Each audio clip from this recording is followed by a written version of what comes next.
A paz do Senhor, meus irmãos. E aí, tudo bem com você? Eu espero que você esteja bem daí, porque daqui nós vamos para mais uma EBD em Foco.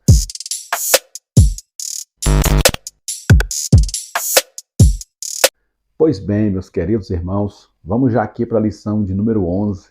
E hoje nós vamos falar de um assunto bem interessante, dá para trazermos várias e várias dinâmicas. A lição vai falar um pouquinho sobre o poder da união e comunhão no combate. E esse assunto, unidade, comunhão, amizade, esse tema dá para trazer várias e várias ilustrações, dá para nós trazermos várias e várias dinâmicas. Eu vou apresentar aqui durante essa lição uma dinâmica, pelo menos uma ilustração, para ajudar você aí a levar uma aula com excelência para os nossos jovens nessa próxima semana. Deus então abençoe sua vida, continue nos acompanhando. Você que é novo no canal, não deixe de se inscrever. Mais de 50% das pessoas que assistem, que acessam esse canal, não são inscritas. Então, se você acessa, está acessando sempre esse canal, acompanha a gente há um certo tempo, gostaria de pedir aqui encarecidamente, se inscreva aí no nosso canal, deixa aí o seu gostei, deixa aí um comentário para que a gente continue melhorando, trazendo melhorias para esse canal, sempre crescendo para a glória de Deus. Amém, meus irmãos? Lição de número 8, o poder da união e comunhão no combate. E aí a gente tem o Salmo 133, verso 1 e 3, que é um texto clássico para quando a gente vai falar esse tipo de assunto. E ele diz assim: ó, como é bom e agradável viverem unidos os irmãos. A unidade entre irmãos, a unidade entre os povos, entre nações, vai ser um tema recorrente do Gênesis ao Apocalipse. E também vai ser um tema em que o inimigo vai explorar por demais para tentar trazer desestabilização, desunião, trazer separação, separatismo dentro das comunidades de fé. Então, se nós falarmos desse assunto, com certeza é uma arma preciosa no combate espiritual.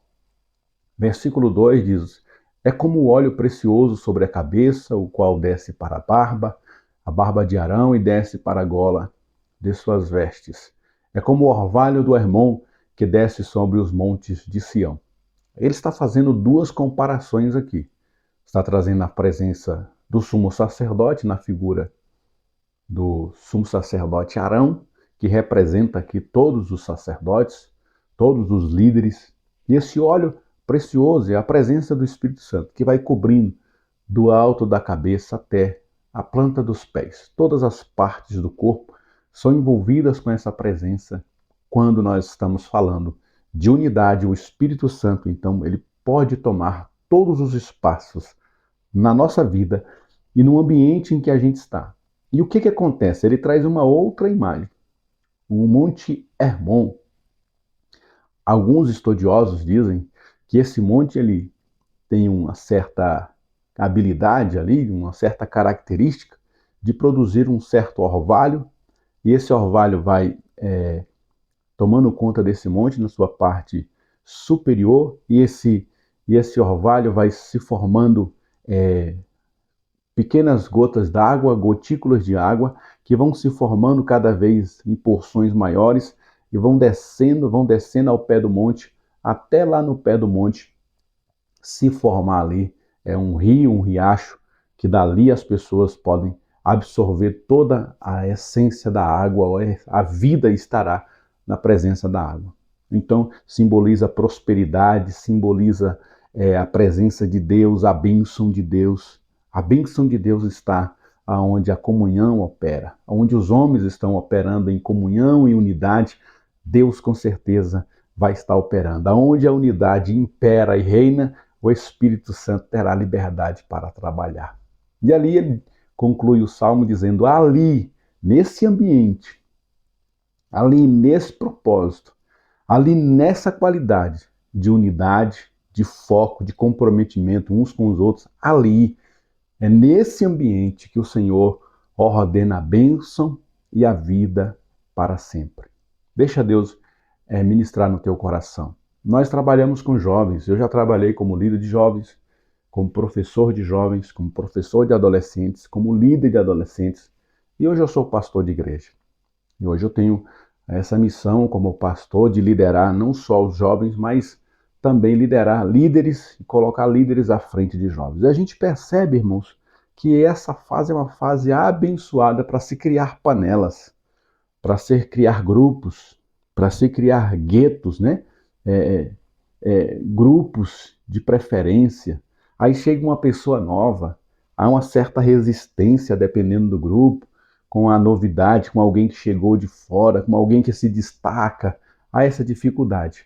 Mas nós temos como trabalhar isso, colocando na mente deles que cada pessoa que chega é para o bem de todos, é para o bem comum, é para o bem da comunidade, é para o bem do conjunto. Aquela pessoa está vindo não para tomar o lugar de ninguém ou a posição de ninguém, ou tomar o destaque que alguém tinha. Não, mas é para que no conjunto todo, na obra como um todo, essa pessoa somando com a gente vai conseguir trazer mais excelência dentro daquilo que a gente já fazia. Esse é um trabalho de conscientização diária, desde os adolescentes até os nossos jovens, porque quando eles se casarem, crescerem, virarem obreiros, líderes, no futuro, eles vão entender que tudo aquilo não passava de bobagem, né? Aquelas panelinhas, aquelas divisões, só causou destruição, só causou desordem. Mas enquanto eles estão ali nessa fase de adolescentes e de jovens, para eles, eles querem proteger aquela turma, eles querem proteger o status a qual eles pertencem, o lugar onde eles pertencem. Aquilo ali eles vão criando como se fosse uma microfamília, e qualquer pessoa que chegar, obviamente vai ser uma pessoa estranha e vai precisar conquistar o seu espaço, digamos assim. Mas a gente vai conscientizar. E essa é uma palavra muito propícia para a gente trabalhar a conscientização, que cada pessoa que chega é importante, cada pessoa que agrega deve ser abraçada, porque num todo quem vai ganhar é o conjunto todo, é o grupo todo, todos vão ganhar de alguma forma com a presença daquele novo membro, daquele novo integrante. Olha a nossa introdução, o que diz: espírito de corpo é uma expressão utilizada no meio militar para designar o nível de união e sinergia da tropa. A gente até utiliza um trocadilho de palavras no meio militar para dizer assim que tem gente que não tem espírito de corpo,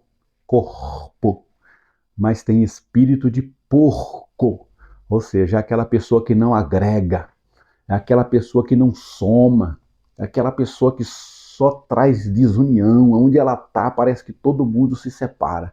Quando ela chega, quem estava se separa. Quando ela entra, aquele grupo já não existe mais. Quando ela chega, os espinhos chegam juntos. Então é a pessoa que tem espírito de porco. E nós vamos aprender aqui essa expressão, espírito de corpo, que é aquela pessoa, é aquele grupo que tem uma unidade, que tem uma união tão firme, tão fixada, que a gente não consegue ver a não ser um grande grupo fechado, um grupo armado, um grupo intransponível.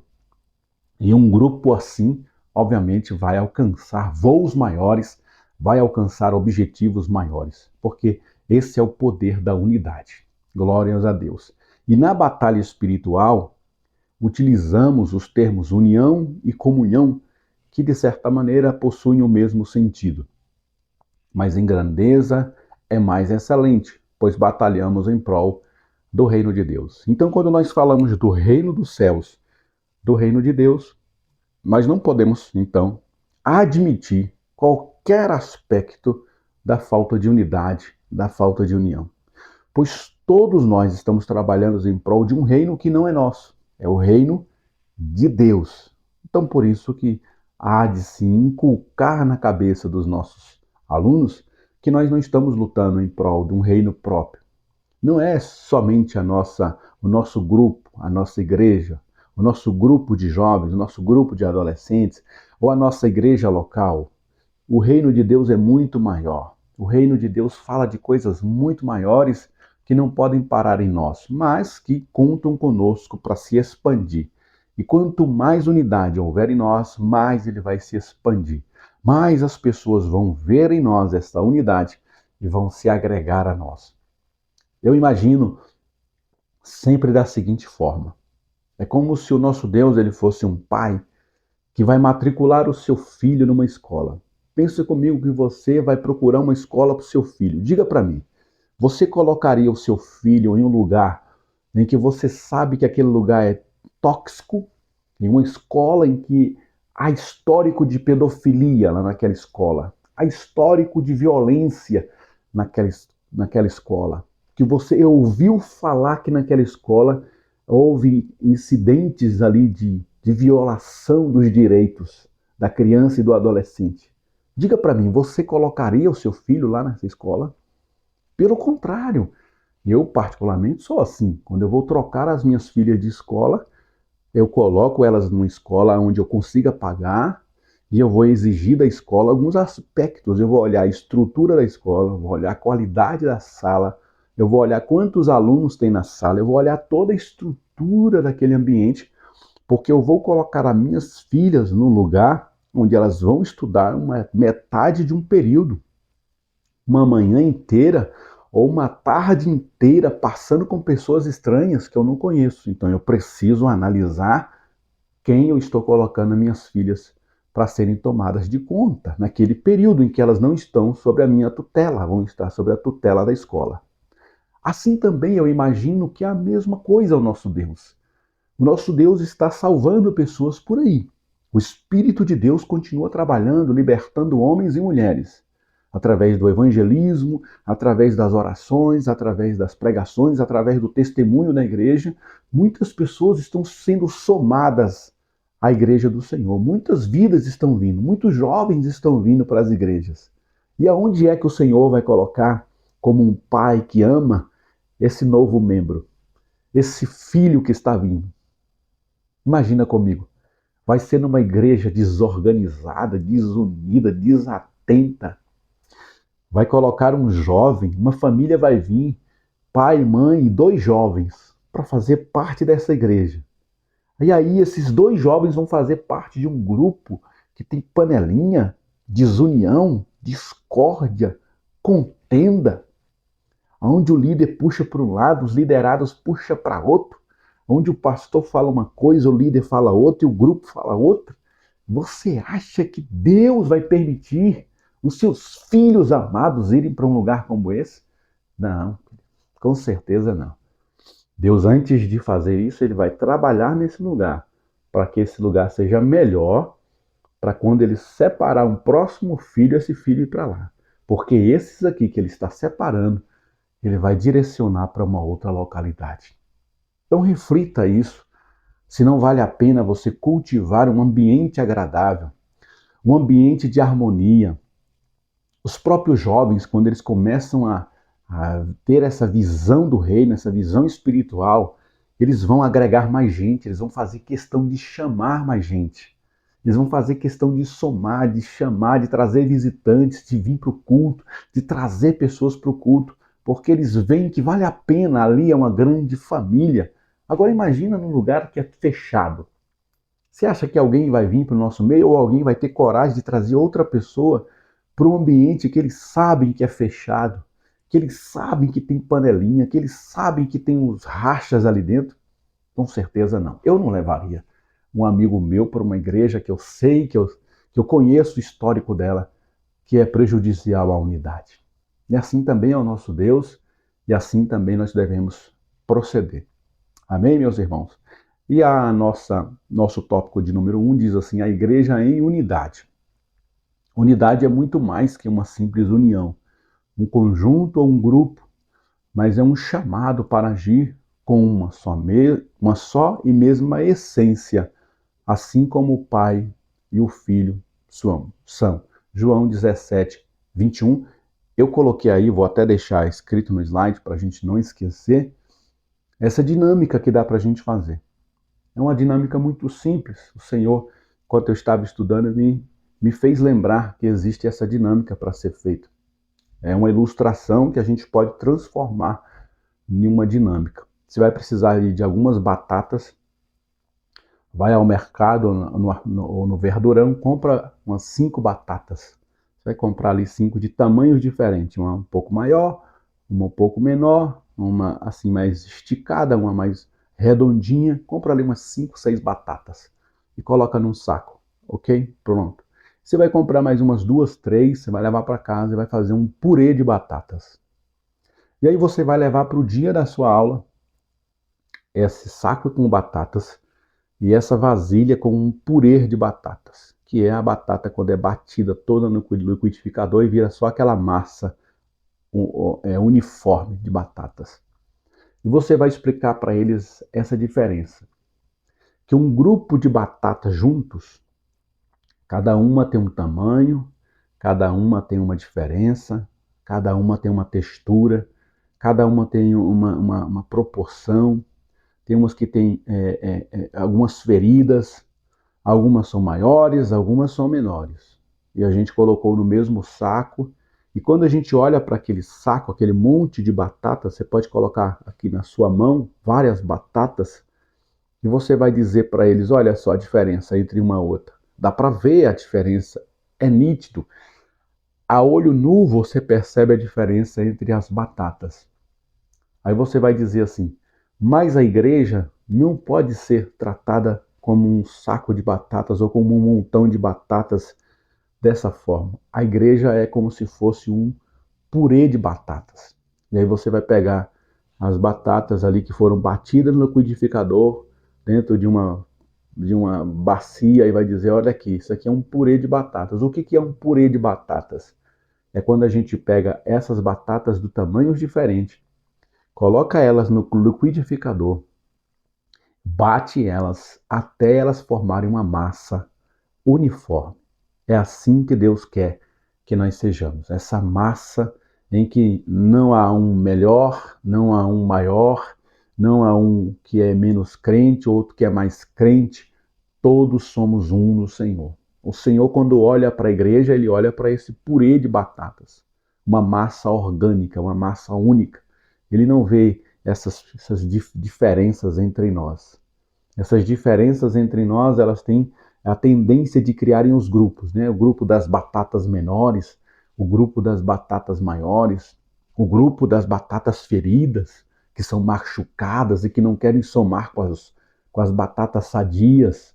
Mas no reino de Deus, a gente pega todas essas batatas, coloca no liquidificador e bate, bate, bate, bate até formar uma massa orgânica. Quem sabe, eu não sei se na sua igreja tem como fazer isso, mas me veio aqui agora a melhoria ou melhoramento dessa dinâmica. Pegue essas mesmas batatas que você levou, leva um liquidificador, deixa ele ligado lá numa tomada, numa posição, numa mesa. Você vai pegar essas mesmas batatas, vai descascá-las elas, vai colocar no liquidificador e vai bater na frente deles. E eles vão ver essa massa sendo formada na hora. Assim é o Espírito Santo. Pega nós, cada um com diferenças, com desavenças, com cascas, com arranjos e desarranjos, e ele pega a gente, coloca no liquidificador, e a gente é batido, é moído, é moído, é moído, é batido, é moído, até que forma essa massa única, em que a gente não consegue mais ver quem é a maior. Eu não consigo mais ver quem é a batata menor. Qual a batata maior? Eu não consigo mais ver. Qual é a batata que tinha aquela mancha? E a batata que tinha aquela ferida?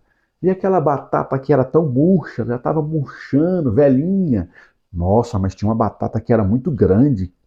A gente não consegue mais saber quem é quem, porque nós estamos numa unidade. Amém?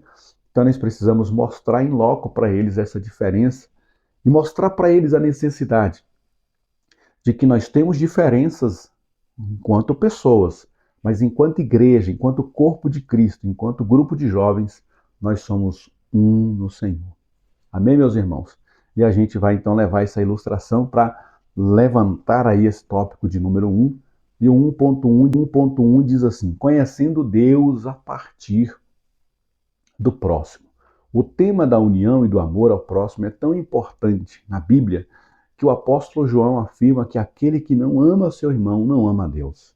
Jesus assevera que a qualidade fundamental de seus discípulos era amar uns aos outros.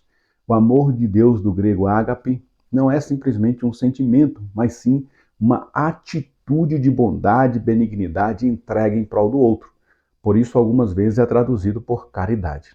Você vai encontrar muitas versões mais antigas, por exemplo, Almeida Revista e Corrigida, trazendo a palavra amor, que é a base da palavra amor, que é a palavra ágape, é traduzido por caridade. É porque o amor ele não é um sentimento. A gente hoje conhece amor como sentimento. Mas na palavra de Deus, amor é uma pessoa, Deus é amor. Amor é ação, amor é movimento. Então, por isso que o amor ágape, o amor de Deus, é traduzido por caridade, né? Bondade, fazer sempre movimentos em prol do outro, não pensando em mim, mas pensando no outro. Jesus já dizia em sua palavra: ninguém tem amor maior do que este, de dar alguém a vida em favor dos seus amigos. Né? Este é o maior amigo, este é o maior amor, este é o maior sacrifício que nós praticamos. É entregar a nossa vida, é dar prioridade para o outro. Entregar a vida para o outro é dar prioridade para o outro. O outro sempre vai ter prevalência em detrimento de mim mesmo. Isso é o reino de Deus. Deus se revela a nós em Cristo através deste amor, que nos constrange, pois ele nos amou primeiro. Com isso nos sentimos valorizados e gratos por tamanho amor imerecido, pois éramos inimigos de Deus. Amamos ele, nos amou primeiro. Primeiro ele nos amou e agora nós somos vítimas, nós somos consequências desse amor. E por causa disso nós seguimos as suas pisadas e amamos uns aos outros. Amém, meus irmãos? E aí nós temos o tópico 1.2, a alegria na unidade. A unidade é o resultado do amor entre os irmãos, pois o amor tudo vence, tudo sofre, tudo crê, tudo espera, tudo suporta e nunca falha. Está em 1 Coríntios 13, versículo 7. Consequentemente, essa união gera o sentimento de alegria, suavidade e paz. Foi o texto que nós lemos, o texto base para essa revista, Salmo 133, verso 1 ao 3.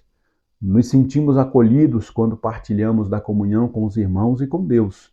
Todavia, um dos motivos que podem acabar com a unidade e a comunhão são os grupos fechados, as panelinhas, que impedem as pessoas de se sentirem incluídas na igreja como um todo e geram as dissensões do grego eritreia. Unidade e comunhão não é sentar junto com os irmãos para assistir o culto. Antes é partilha, relacionamento e compromisso. Há muitas igrejas que abriram a mente, né, para esse aspecto da unidade e fazem trabalhos extra-culto, né, porque a gente vem muitas das vezes para o culto e o culto ele tem uma lógica, ele tem uma programação de início, meio e fim. A gente vem, senta, cultua a Deus, ouve os louvores, ouve a palavra e volta para casa. Mas existem muitos trabalhos e muitas igrejas que são voltados só para jovens, só para adolescentes. É a noite do pijama, é a sessão cinema, é o cinecrente, né? Aí se reúne para um retiro, aí nos reunimos numa noite divertida. Aqui na nossa igreja, na nossa denominação, a gente tem um trabalho chamado de GRUD, que são os grupos de desenvolvimento espiritual, onde os jovens, adolescentes se reúnem uma vez por semana para ouvir uma palavra, para cantar canções juntos, para fazerem ali alguma programação voltada só para eles, trabalharem os aspectos só num grupo de mulheres, só no grupo de homens, trabalharem com eles a questão da unidade, a questão dos dons e talentos, e a gente consegue, através dessa reunião específica com eles, trabalhar muitas e muitas coisas que no culto não dá para trabalhar. Então que você que é líder, que está nos ouvindo aí, pegue ideias boas. Tem muitas igrejas que têm ideias maravilhosas. Eu me lembro que quando eu era superintendente, eu lia muita coisa, mas além de eu ler muita coisa para ver o que eu trazia de inovação para a igreja, de melhoria para a nossa escola bíblica, eu ia em outras escolas bíblicas. Eu me ausentava alguns domingos, deixava o vice-superintendente e eu ia em outra igreja. Conhecer o que eles têm lá de novidade, conhecer o que eles estão trabalhando, que está dando certo. E assim também a gente pode fazer para o grupo de jovens. Por que não a gente ir numa igreja onde nós estamos vendo que o trabalho de jovens lá é florescente, é crescente? e trazer alguma coisa, trazer algum aspecto que vai dar certo. Amém? Para que Deus possa nessa unidade, para que Deus possa nesse conjunto abençoar essa unidade, e aí vai haver crescimento, é natural, é um crescimento natural. Aonde há unidade, aonde há amor, aonde há fraternidade, aonde há caridade, aonde há alegria, o crescimento é natural. Assim como o Senhor ordena a bênção, ali no Salmo 133, aonde há a bênção, o Senhor ordena a bênção ao grupo, o conjunto de jovens, o grupo de jovens, ou a igreja como um todo, em que a unidade, o amor prevalece, o Senhor vai ordenar a bênção para sempre. Glórias ao nome de Jesus. Tópico de número 2, o serviço cristão. O serviço cristão se refere ao serviço a Deus, aos irmãos e ao mundo através do evangelismo. O serviço aos irmãos deve estar pautado na humildade, acolhimento, hospitalidade e principalmente no amor, pois quem ama a Deus ama a sua obra e o próximo. Principalmente, gente, para um grupo de jovens, é importante a gente fazer esse trabalho de evangelismo com eles. Levar eles para a rua, para eles conhecerem a realidade de outros jovens, principalmente jovens que nasceram na igreja. Jovem que a vida toda foi criado na igreja, e a mente desses jovens, eu me converti com 20 anos, então eu já fui para a igreja com 20 anos sabendo o que tem lá fora. Mas muitos jovens estão na igreja desde criança, desde quando nasceram, e eles não sabem como é lá fora. E às vezes gera essa curiosidade. No evangelismo, eles já vão ter esse contato com pessoas não crentes, com pessoas que estão vivendo nas drogas, com pessoas que estão vivendo na prostituição, com meninas novas de 14, 15, 16 anos já grávidas, mães, vivendo às vezes no segundo casamento, no terceiro casamento, não podem mais estudar. E a gente vê que essa gravidez prematura gera uma série de consequências na jovem. Então, às vezes, ela indo para fora, evangelizar uma jovem não crente, um jovem não crente, e vendo a desgraça que essa pessoa se encontra, o marasmo, a destruição ali na família, na casa, essa pessoa vai pensar 1000 vezes antes de desejar ir para lá, antes de desejar se afastar do Senhor, ou abandonar a casa dos seus pais, ou tomar uma atitude precipitada no namoro e fazer alguma coisa que desagrade os pais, porque eles vão ver em loco na vida de outros as consequências que isso pode gerar. Há até um ditado, acredito que ele é chinês, se eu não me engano, que diz que o sábio de fato é aquele que aprende com os erros dos outros. Eu não preciso errar, tropeçar, cair para aprender. Eu posso aprender com os erros dos outros. A gente, obviamente, que pode aprender com os nossos próprios erros, mas o sábio verdadeiramente é aquele que aprende com os erros dos outros. Esse ditado, ele completa dizendo que o louco é aquele que não aprende de jeito nenhum, com nada, nem com os erros dos outros, nem com seus próprios erros. Esse é o louco, ele não aprende nunca. Então, que nós sejamos sábios, olhemos para essas circunstâncias. Por isso, esse evangelismo é saída às ruas, é saída aos outros lares, casas de não crentes, para a gente ver o ambiente pesado, ver aquela coisa, aquela luta que é aquele jovem, aquela coisa, luta contra as drogas, e a gente vai valorizar o nosso pai, a nossa mãe, porque a gente vive num ambiente de paz, de alegria, de transformação a cada dia, e às vezes não dá valor. Glórias a Deus. Tópico 2.1, submissão à base do serviço cristão.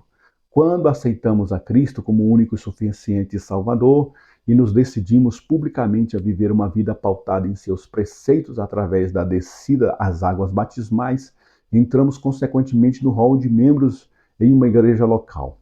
Ser membro de uma igreja e participante do corpo de Cristo é uma escolha de submissão, do grego hipotasso, estar debaixo da missão. Nós nos submetemos à autoridade do corpo ministerial, do pastor, da liderança, do estatuto e costumes da igreja que estamos vinculados. Alguns temas novos não estão explicitados nas Escrituras, mas que são determinados e fechados pela igreja, devem ser acatados. Um dos princípios básicos do discipulado de Cristo é a humildade e a submissão.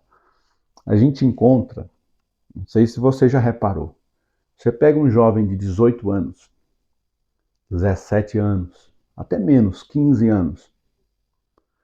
E ele veio de fora, ele veio e aceitou Jesus. Ele não era crente, ele vivia uma vida na bagaceira, uma vida louca, uma vida muito doida. E aí ele veio a convite, ouviu uma palavra, aceitou Jesus. O que acontece com esse jovem? Rapidamente ele vai querer participar do discipulado e batizar. Porque ele vai entender que aquele grupo que está chegando, que ele está indo, é um grupo que vai somar com ele. Que ele precisa se envolver, ele precisa se doar mais, porque ele está tão alegre, tão feliz com a transformação na vida dele, que ele quer rapidamente fazer parte daquele corpo. Quer batizar, quer fazer parte da liderança, quer, sabe, obedecer, quer aprender o mais rápido possível. Mas, infelizmente, o que acontece com os nossos jovens e adolescentes que são criados dentro da igreja, a sua grande maioria, não sei se aí na sua região é assim, aqui nós somos assim. Completa 12 anos, a maioria não quer batizar. 13 anos não quer batizar. 14 anos não quer batizar. 15 anos não quer batizar. Vai chegando 16, 17, a maioria já está completando 18 anos e não quer batizar. Porque na mentalidade deles, quando a gente batiza, vai gerar um compromisso maior. Aí eu não posso mais fazer isso, eu não posso mais fazer aquilo, aí vão me cobrar isso, vão me cobrar aquilo, aí ele não quer esse comprometimento com o corpo de Cristo, com a liderança. Muitas das vezes a gente precisa trabalhar isso desde novos, lá nas crianças ainda, a importância do batismo, a importância de fazer parte do corpo, a importância de fazer parte da liderança, a importância de participar da ceia do Senhor. E assim que eles completarem 12 anos, eles já sentirem essa sede e essa vontade de batizar. Eu me lembro que eu aceitei Jesus com 19 para 20 anos. Estava quase completando 20 anos. E aí eu entrei na igreja, fui participar do discipulado. O discipulado naquela época que eu aceitei Jesus, há 23 anos atrás, era de aproximadamente 6 meses. Aceitei Jesus em julho, só fui batizar em dezembro. Tive que participar de 6 meses de discipulado. O meu coração ardendo para participar desse batismo, a ansiedade ou aquela angústia de querer batizar. O Senhor me batizou com o Espírito Santo antes do batismo nas águas. Eu aprendi tanta coisa, havia lido a Bíblia já de capa a capa, já havia participado de curso, lido livros, eu já estava pronto. Mas o batismo ainda só ia acontecer em dezembro. Aleluia, aquela sede, aquela vontade. Enquanto isso, a gente olhava para jovens que haviam estado na igreja, aquela mornidão, aquela frieza. E ali o líder, o pai, a mãe, o pastor tendo que colocar muitos argumentos para convencê-lo a batizar, para convencê-lo a participar do discipulado, para convencê-lo a se aprofundar mais, se entregar mais na igreja, ter mais compromisso com os trabalhos da igreja. Enquanto a gente que está vindo de fora vem com aquela sede, aquela vontade. Então que a gente possa plantar essa sede e essa vontade no coração da nossa juventude. Em nome do Senhor Jesus. 2.2 Características do ministério cristão. Diferentemente do que muitos pensam, o ministério cristão não é uma escada para cima, mas sim para baixo. O próprio Cristo afirma que em seu reino o maior servirá ao menor. O próprio Filho de Deus se fez em forma de servo, nasceu em uma manjedoura, foi carpinteiro, não tinha aparência nem formosura. O chamado ao ministério cristão não deve ser pautado pela pompa, obtenção de glória e vaidade, mas sim pelo amor. Jesus diz que até mesmo ele não tinha lugar para descansar. Quantos querem ser cantores ou pregadores de renome, mas se esquecem que a obra de Deus deve ser feita com amor e o amor não age em seus interesses. Amém? Esse tópico aí também está bem tranquilo. A gente precisa se voltar para o serviço cristão. O maior sacrifício que tem é quando a gente ajuda o próximo. O culto que mais agrada a Deus é o culto em que a gente está servindo uns aos outros. Na verdade, aqueles cargos que mais servem, aqueles cargos mais braçais, eu acredito que são os cargos que mais adoram a Deus. Porque geralmente eles estão nos bastidores, né? Pessoas que trabalham nos bastidores não são notados por ninguém, O culto está acontecendo e alguém está nos bastidores mantendo aquele culto funcionando, segurando uma câmera, fazendo a programação do áudio do culto, controlando os microfones, tocando o instrumento. Ninguém vê aquela pessoa e ela está oferecendo um culto a Deus de fato, porque está fazendo sem receber nada dos homens, glória nenhuma dos homens, mas o Senhor está recebendo esse culto dessa pessoa. Glória a Deus. Tópico de número 3, comunhão. Nada pode resistir. Assim como as tropas se tornam imbatíveis se estiverem unidas, assim é a igreja do Senhor quando vive a comunhão em amor e na ação do Espírito Santo. Quando eu estava lendo esse tópico aqui, pensando talvez em alguma coisa para ilustrar essa questão, me veio logo um filme que eu assisti há um tempo, não tem muito tempo atrás, mas vale a pena a gente assistir novamente para a gente trazer algumas lições, que é aquele filme 300 de Esparta, né? Um exército pequeno de 300 homens, comandados por um homem, que criaram um vínculo tão forte, criaram uma unidade tão potente, que eles eram temidos por exércitos grandes, exércitos fortes e bem armados. Quando ouviam falar do exército de Esparta, dos espartanos, eles tremiam na base. Eu não sei se essa história é verídica ou se é uma história somente, mas o filme é muito interessante porque eles retratam que esses homens conquistaram exércitos grandes, muito maiores do que eles, apenas por uma única estratégia. Eles eram um único grupamento, muito bem armado, muito bem treinado, muito bem fechado. Um preocupava com o outro e fecharam mesmo entre si, de maneira que eles se tornavam impenetráveis. O fechamento dos escudos, sistema de defesa, sistema de ataque, tudo era tão bem armado que eles agiam de maneira organizada e ligeira, e o inimigo não conseguia penetrar contra eles. E assim também é no reino de Deus, no reino espiritual. Se nós vivermos essa unidade de maneira tão intensa, o inimigo não encontrará espaço em nossa vida. E assim nós vamos vencer sempre o exército do inimigo. 3.1, o Espírito Santo gera a união da igreja. Paulo afirma na bênção apostólica a comunhão do Espírito Santo. Apesar de diferentes e com um talento específico, todos os crentes são morados do mesmo Espírito. Na comunhão do Espírito não há barreiras, sejam elas étnicas, raciais ou financeiras. Ele nos uniu em Cristo como um único povo. Portanto, devemos deixar de fora qualquer tipo de desavença ou competição. Na obra de Deus existe um lugar e uma função para cada pessoa.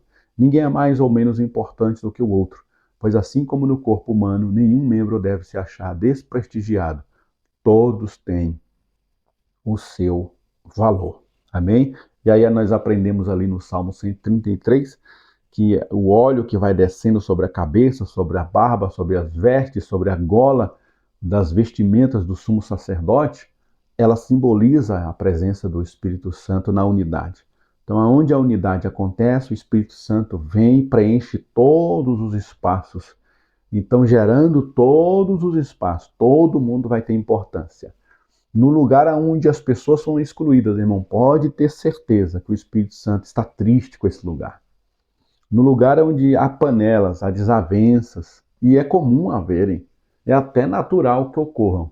Não é natural serem alimentadas e deixadas perpetuando muito tempo.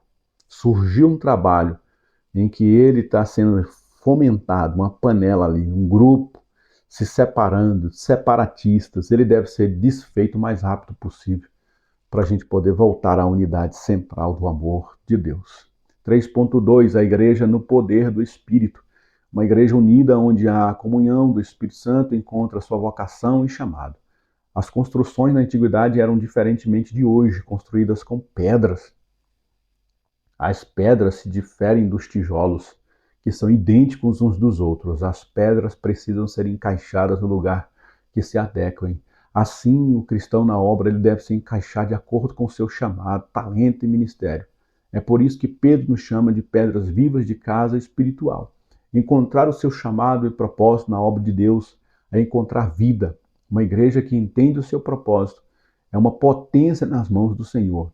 Porque eu vos darei boca e sabedoria, a que não poderão resistir, nem contradizer todos quantos se vos opuserem. E eu coloco aí uma dinâmica rápida que dá para fazer nessa lição também. Por isso que eu falei que essa lição ela vai poder ser recheada de ilustrações, tá? É uma lição que eu julgo simples da gente falar, é uma lição que o conteúdo dela é muito simples, a gente consegue passar o conteúdo aqui em 30, 40 minutos no máximo, e a gente pode aqui e acolá entre os tópicos e colocando dinâmicas ou colocando aqui estratégias para eles entenderem o que a gente está falando. E aí uma coisa que eu pensei para esse tópico 3.2, por exemplo, é a gente levar um quebra-cabeças. O que ocorre num quebra-cabeça? Eles vão perceber que cada peça é diferente da outra. Uma peça é um pouquinho maior, uma peça é um pouquinho menor, uma peça tem 3 pontas, a outra peça tem 2 pontas. E cada peça é diferente uma da outra, uma peça tem um desenho, outra peça já tem um outro tipo de desenho. Mas o que acontece? Quando a gente coloca as peças e vai montando, uma vai encaixando na outra, de maneira tal que daqui a pouco você não tem mais peças individualizadas, você tem uma imagem só, uma fotografia estampada ali. Então, eu recomendo, faça isso, leve um quebra-cabeça, quase todo mundo tem um quebra-cabeça em casa, pegue, coloque na mesa, separa ali 5 minutos, chama 2, 3 pessoas, vamos montar esse quebra-cabeça aqui rapidinho. Eles vão montar peças diferentes, desenhos diferentes, formatos diferentes. Quando eles montarem, aí você tem uma ilustração para trazer para eles. Gente, assim como esse quebra-cabeça, com peças diferentes, foram montadas e virou uma única peça aqui, trazendo uma fotografia, assim também somos nós no reino de Deus. Cada um tem um talento, cada um tem um dom, cada um tem um jeito de ser, um é mais introvertido, o outro mais extrovertido, um é mais acanhado, o outro é mais para frente, um canta melhor, um outro não canta tanto, mas sabe falar melhor. A outra pessoa gosta muito de dança, a outra já não gosta de dançar. Então, dentro das nossas características, a soma delas vai formar uma fotografia geral. Não precisa nós sermos iguais. Não precisa nós sermos idênticos uns aos outros. Até gêmeos são diferentes em alguns aspectos, são iguais na aparência, mas na distinção do perfil, na personalidade, eles são diferentes. Um provavelmente vai ser de um jeito diferente do outro. E aí imagina nós que somos criados em cultura diferente, em lares diferentes, em ambiente diferente, criação diferente, pais diferentes. Imagina cada casa, cada ambiente, cada cultura. A condição financeira vai falar, a condição social vai falar. Tem lares em que o jovem é criado só com a mãe, tem jovem que o jovem é criado só com o pai, tem lar que o jovem vai ser criado com os avós, tem lares que o jovem ele foi criado com a tia, com o tio, tem lares que o jovem é criado com poder aquisitivo até abastecido, grandioso, tem jovem que vai ser criado sempre na penúria, com muita dificuldade, tem jovem que a vida toda vai estudar em escola particular, tem jovem que vai estudar a vida toda em escola pública, com a educação muito precária, difícil. Mas nós, enquanto nos reunimos na igreja, Deus vai trazer também essas características. Deus vai também obedecer essas características. Nós vamos trazer características que nos distinguem. Mas dentro dessas características, na soma das nossas características, nós precisamos formar uma imagem central de unidade, de compromisso e espírito de corpo, não espírito de porco, espírito de corpo, unidade, espírito de porco, separação, sujeira, desavença. Nós precisamos cultivar o espírito de corpo na nossa igreja e não o espírito de porco na nossa congregação. Olha a conclusão que diz: uma igreja unida e que vive o amor em sua essência se torna imbatível. É através do amor que podemos vivenciar o verdadeiro serviço cristão e evidenciar o amor de Deus em nosso coração na pessoa do Espírito Santo. Que conclusão fantástica, né? O amor em sua essência se torna imbatível. Uma igreja que vive em amor, em unidade, ela é intransponível. Lembra da ilustração, os 300 de Esparta? Ninguém transpunha aquele exército, ninguém entrava nas fileiras daquele exército. Era um exército fechado, armado, arquitetado para ganhar todas. Mesmo no número pequeno, eles venciam exércitos gigantes por causa da unidade que eles viviam entre si. Assim também é o exército de Cristo.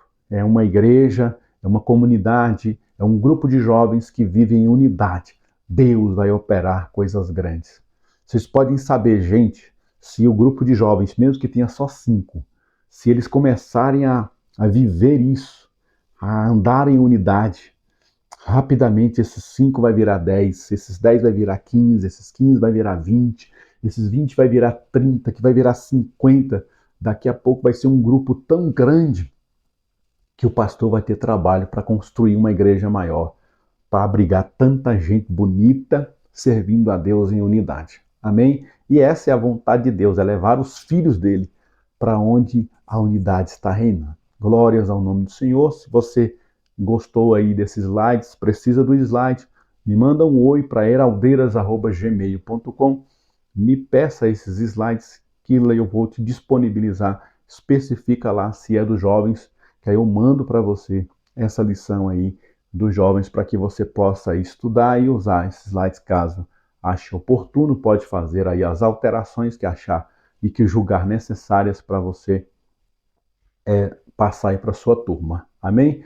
Meus irmãos, chegamos ao fim dessa lição. Eu quero te pedir aí novamente, deixa aí o seu gostei, se você gostou dessa lição, deixa aí alguns comentários para a gente poder melhorar a nossa aula, a nossa lição daqui. Também deixa aí o seu compartilhar dessa aula em outros grupos da sua igreja, aí nas suas redes sociais, para que mais pessoas cheguem aqui ao nosso canal.